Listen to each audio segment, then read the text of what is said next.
Welcome to Soggy Science. It's episode 27.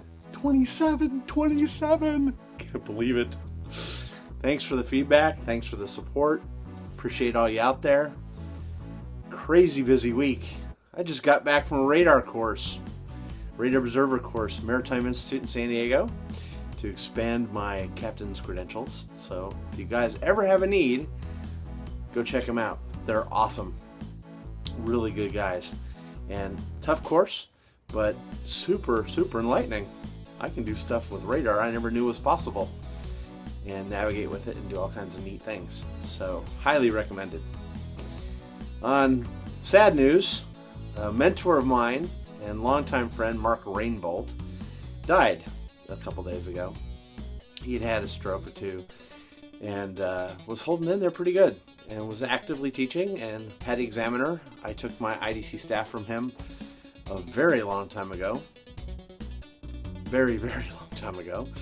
And staffed about 80 IDCs with him before I became a course director. So much love to the family he's left behind and his friends. I hope you're hanging in there. The Ocean Enterprises family and his fellow examiners from PADI. I hope all's well. More sad news. I found out that Dr. Gregg died in May. He is the man, the big head wave honcho, and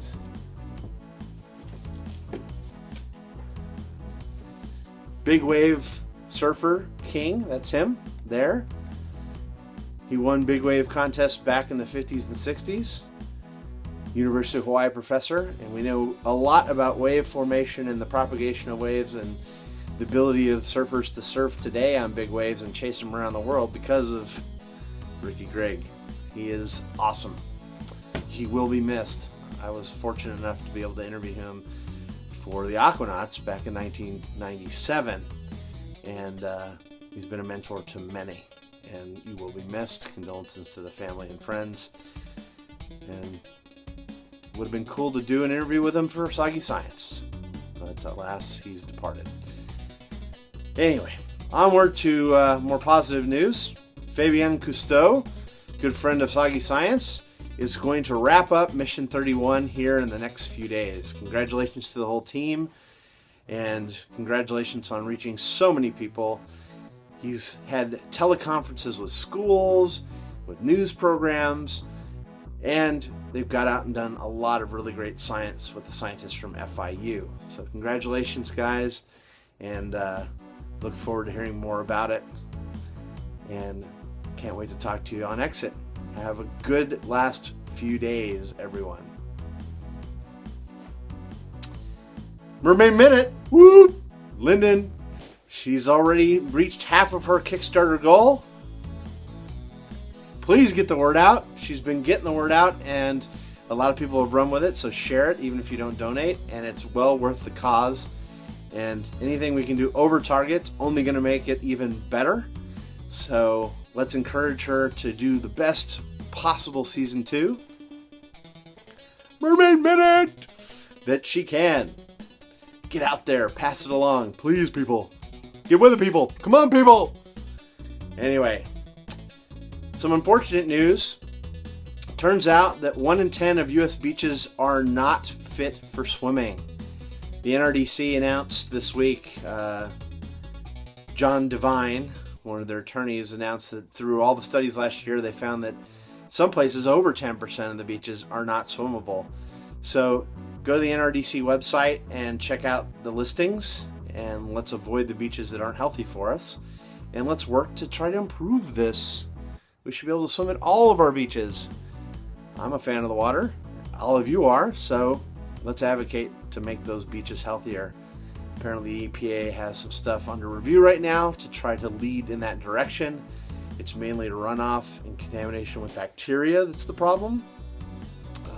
Good friend of Soggy Science, Laura James, has been working on that in the Seattle area quite rigorously. But we can all take a step in the right direction by watching what we flush down our toilets and put down our drains. Just because stuff is treated doesn't mean that it hits the ocean with zero impact. And a lot of places don't treat their stuff very well. So best that we don't put it there in the first place. Remember that all drains lead to the ocean. So let's stop dumping stuff that shouldn't be dumped. Anyway, turns out reefs have been built a lot earlier in our history than we thought.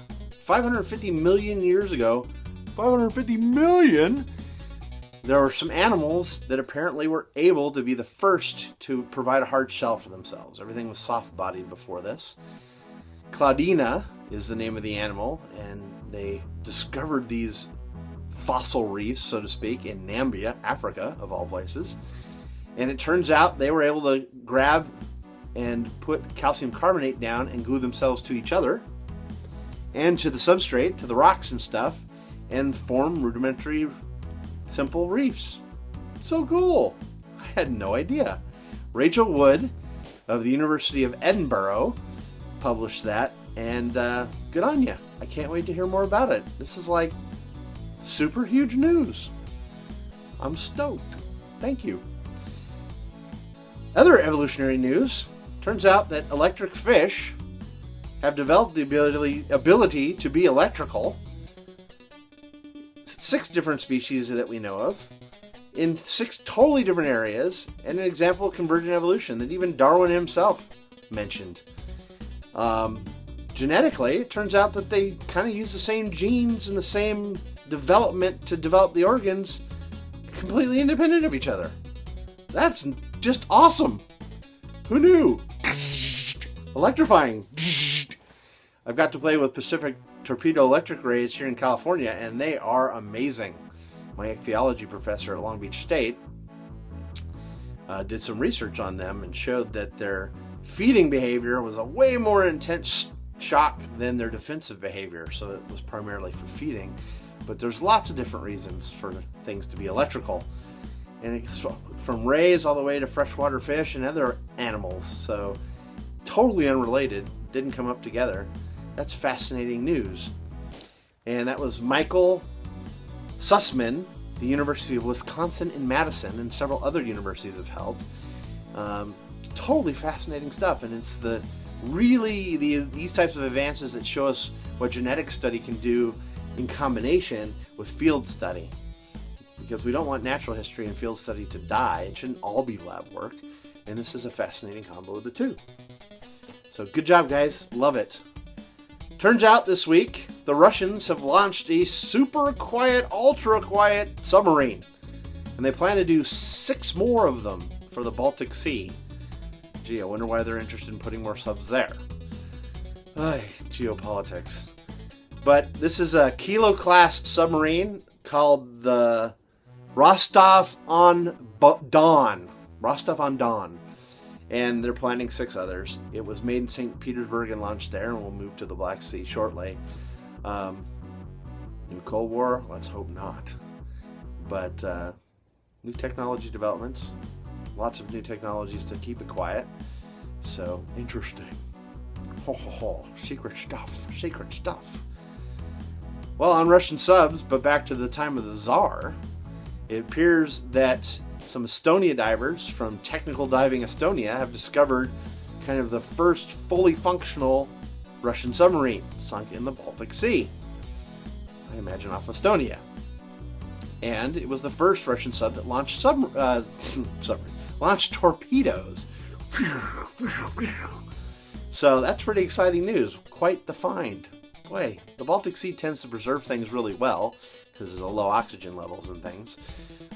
This might be too fragile to bring up, they think, but they plan further investigations. So it'll be interesting to learn more. I'm stoked on trying to hear more about that. So put it out there, guys, so we can all read about it.